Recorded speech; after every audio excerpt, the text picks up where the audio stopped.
নমস্কার, আপনারা দেখছেন আরোহী নিউজ বাংলা আর আপনাদের সাথে রয়েছে আমি মাম্পি। সিনেমার দৃশ্যকেও যেন হার মানাবে পুলিশের তৎপরতা। গভীর রাতে ডাকাতির পরিকল্পনা বানচাল করতে গিয়ে অভিযুক্তের হাত থেকে আগ্নেয়াস্ত্র কেড়ে নিল পুলিশ। গ্রেপ্তার করা হলো 4 জনকে। ঘটনাকে ঘিরে চাঞ্চল্য ছড়িয়েছে আসানসোলের রানীগঞ্জ থানা এলাকার আমদাসোটা মোড়ে। পুলিশ সূত্রে খবর, বুধবার গভীর রাতে আমদাসোটা মোড়ের কাছে বেশ কয়েকজন দুষ্কৃতী ডাকাতির উদ্দেশ্যে জড়ো হয়েছে বলে গোপন সূত্রে খবর আসে। খবর পাওয়ার পর আর দেরি করেনি রানীগঞ্জ থানার আমদাসোটা ফাঁড়ির পুলিশ।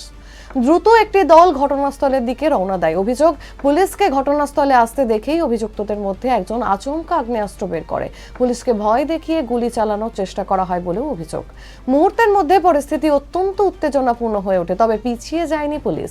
অসাধারণ সাহসিকতার সঙ্গে অভিযুক্তের হাত থেকে আগ্নেয়াস্ত্র কেড়ে নেন পুলিশ আধিকারিকরা। এরপরই ওই অভিযুক্তকে গ্রেপ্তার করা হয়। পুলিশের দ্রুত পদক্ষেপে বড়সড় বিপদ এড়ানো সম্ভব হয় বলে মনে করা হচ্ছে। এরপর শুরু হয় তল্লাশি অভিযান। ঘটনাস্থল থেকে আরো 3 জনকে গ্রেপ্তার করা হয়। সব মিলিয়ে পুলিশের হাতে ধরা পড়ে 4 জন অভিযুক্ত। ধৃতদের কাছ থেকে উদ্ধার হয়েছে একটি আগ্নেয়াস্ত্র, একটি তাজা কার্তুজো এবং একটি গাড়ি। অর্থাৎ পুলিশের প্রাথমিক অনুমান শুধুমাত্র সাধারণ জমায়েত নয়, কোনো অপরাধমূলক পরিকল্পনা নিয়েই ওই ব্যক্তিরা সেখানে জড়ো হয়েছিল।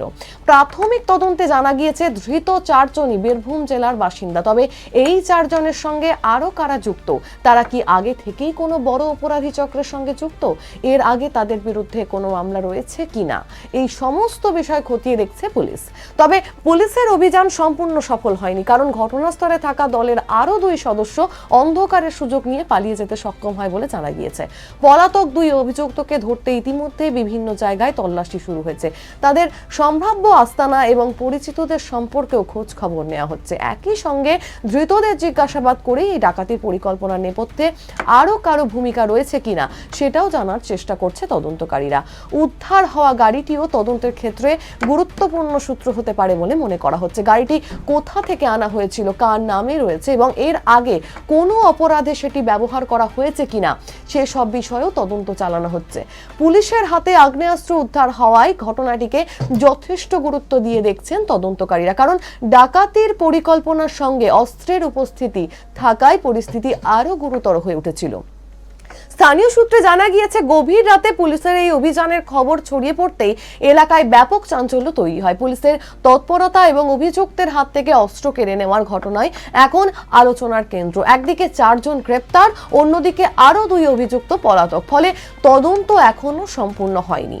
এই দলটি ঠিক কোথায় ডাকাতির পরিকল্পনা করেছিল, তাদের টার্গেট ঠিক কি ছিল এবং এই পরিকল্পনার পেছনে আরো কোনো বড় চক্র রয়েছে কিনা সেই প্রশ্নের উত্তর খুঁজছে পুলিশ। সবচেয়ে বড় বিষয়, গভীর রাতে পুলিশের তৎপরতায় সম্ভাব্য একটি বড় অপরাধের পরিকল্পনা আগেই ভেস্তে গেল। এখন পুলিশের লক্ষ্য পলাতক 2 অভিযুক্তকে দ্রুত গ্রেপ্তার করা এবং ধৃতদের জিজ্ঞাসাবাদ করে পুরো ঘটনার রহস্য উন্মোচন করা। রানীগঞ্জের আমদাসোটা মোড়ের এই ঘটনায় আপাতত 4 জন গ্রেপ্তার হলেও তদন্ত যত এগোবে ততই আরো তথ্য সামনে আসতে পারে বলেই মনে করা হচ্ছে। আরো আপডেট পেতে দেখতে থাকুন আরোহী নিউজ বাংলা, সত্যের সাথে সত্যের পথে।